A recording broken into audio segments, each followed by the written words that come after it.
A gente foi no aeroporto hoje porque eu fui pegar essa encomenda que eu tinha feito há muito tempo. Só Deus sabe como foi difícil, viu? E segurar a Bernarda esse tempo todo.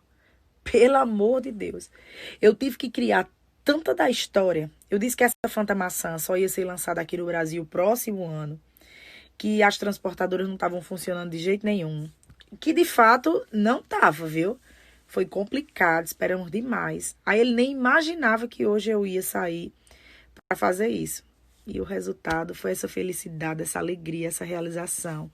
Eu fico muito feliz, agradeço todos os dias, várias vezes. Eu não sei nem quantas vezes eu agradeço a Deus pela oportunidade que Ele me dá. Porque nem sempre foi assim, viu? Uma vez eu compartilhei uma história que eu fui no supermercado há uns 4 anos atrás. 4, 5, uns 4. E Bernardo queria um chinelinho do Ben 10 e eu não tinha o dinheiro para comprar esse chinelo. Mas também quando eu recebi dinheiro, a primeira coisa que eu fiz foi voltar lá no supermercado e comprar o chinelo do Ben 10 que ele queria. Porque no dia que eu não podia mesmo, eu não tinha. Eu acho que eram uns 20 e poucos reais. Eu fiquei me sentindo tão impotente, tão insuficiente, tão incapaz. Ave, foi uma sensação péssima. Imagina quantas mães passam por isso todo dia. Quantas mães ainda estão nessa situação, né? É triste.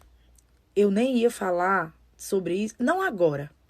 Eu gosto de falar quando o meu coração toca, quando eu me sinto preparada para falar, sabe? Mas hoje Carlinhos expôs a conversa da gente. Eu fiquei morrendo de vergonha, não vou mentir, porque eu estava até colocando a máscara. Muitas pessoas perguntaram o que era no meu rosto. Aí eu disse, foi um procedimento que eu fiz, porque eu não queria falar sobre isso. Mas não foi. Foi a forma que o meu organismo reagiu a tudo isso que tem acontecido nos últimos dias. Pensei bem assim, eu sou tão de verdade, por que eu vou esconder isso? É só mais uma marca. Ó, vou dar até um zoom. É a segunda vez que isso acontece comigo. Eu tinha tido outra reação igual a essa em 2018. A gente é forte, dura na queda, só que a gente não controla o que acontece por dentro, né, no nosso organismo. Se a gente pudesse controlar, a gente evitava várias coisas, várias doenças. E foi assim que o meu organismo reagiu em meio a tudo isso que tem acontecido aí nos últimos dias. Eu esperei o momento certo para falar. Eu preferi abrir os braços e deixar todo mundo apunhalar, falar o que quiserem.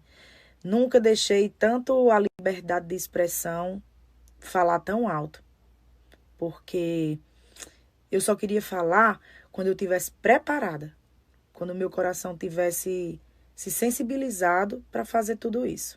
Não funciono na pressão, eu não funciono no ataque, eu não funciono na cobrança. Quando as pessoas me atacam, muitas vezes eu prefiro recuar. Esse meu lado, muita gente teve a oportunidade de conhecer no reality, que as pessoas me atacavam, diziam isso e aquilo comigo. Ah, era para tu ter gritado, era para tu ter feito aquilo. É porque eu não sou assim. Eu prefiro muitas vezes recuar, parar, porque tem muita coisa que é lição, que é aprendizado. Todo mundo sabe que eu sou impulsiva demais. Eu quero resolver logo as coisas de imediato, eu me coloco no lugar das pessoas. Eu estou falando tudo isso para chegar lá no caso de Adão, o menino do geladinho.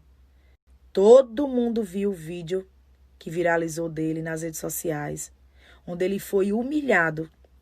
E quando eu vi aquilo ali, eu como mulher, como ser humano e principalmente como mãe, não é segredo para ninguém esse instinto materno que eu tenho, essa coisa de super protetora. E não é só com meu filho não, é com crianças no geral. Eu não aceito criança ser maltratada. Eu não aceito pessoas cometerem injustiça com criança. Eu me vi tanto naquela situação ali daquele menino, porque eu sempre escutei as pessoas falando que eu não sou capaz, que eu não ia conseguir, que eu não ia chegar lá. Eu pensei, poderia ser o meu filho, mas não é. Foi tanta coisa que passou na minha cabeça naquele momento que eu só consegui pensar assim, ó, os humilhados são exaltados. E por essa situação, essa criança não vai passar, porque graças a Deus eu posso fazer isso por ele. E aí eu falei que ia dar sorveteria. Não foi assim? Aí os meus seguidores foram localizar de onde é que era a cidade dele. Depois eu consegui o contato da irmã dele. Falei com a irmã dele, com a mãe dele, uma senhora muito educada, simples, mas muito educada. Vi o vídeo de Adão como se fosse hoje.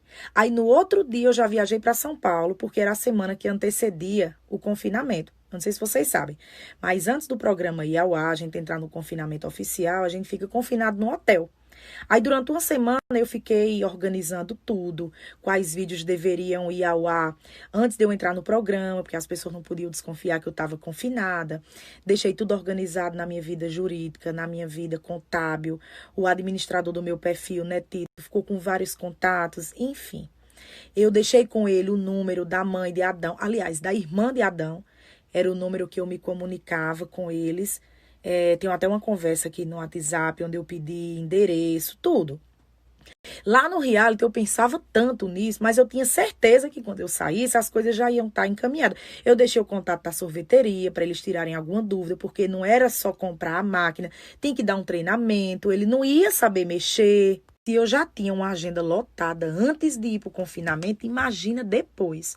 Era uma loucura, tinha dia que eu não acreditava que tudo aquilo estava acontecendo comigo. Eu saí, pra vocês terem ideia, eu não consegui nem encontrar logo com os meus amigos. Eu encontrei com o Carlinhos em São Paulo, porque um dia eu estava fazendo a gravação para um programa, no intervalo eu fui lá onde ele estava, numa correria maior do mundo. Netito, que administrou o meu perfil, que é um amigo muito próximo, foi para São Paulo para conseguir me ver, porque eu não conseguia ficar em Fortaleza. Aí eu ainda tinha que ir para o Cariri, tinha que dar atenção à minha família, ver como tudo estava acontecendo. Foi muita notícia, muita coisa na minha cabeça naquele momento. Foi uma loucura. Aí eu entrei em contato mais uma vez com a mãe de Adão. Vi que não tinham adiantado nada. Aí os meninos, Thaís, mas tinha coisa que era só você que podia resolver. A gente não conseguia fazer, então a gente preferiu lhe esperar para a gente não meter o pé pelas mãos. Aí eu falei com eles mais uma vez, porque na minha cabeça o plano era que eu fosse para lá em janeiro.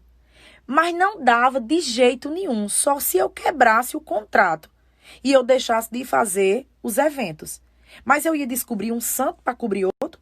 Aí a minha equipe, Thaís, você precisa de tempo, de planejamento para fazer tudo isso. Você não vai fazer nas coxas. Foi quando a minha assessoria de imprensa sugeriu que a gente fizesse um evento grande lá na cidade dele, sabe? Para reunir o maior número de pessoas, fazer isso em praça pública. Era uma ideia muito grande. A minha assessoria de imprensa chegou a entrar em contato com programas de TV. Inclusive, é tanta coisa que a gente tinha planejado em fazer para esse momento que não ia ficar só na sorveteria, não.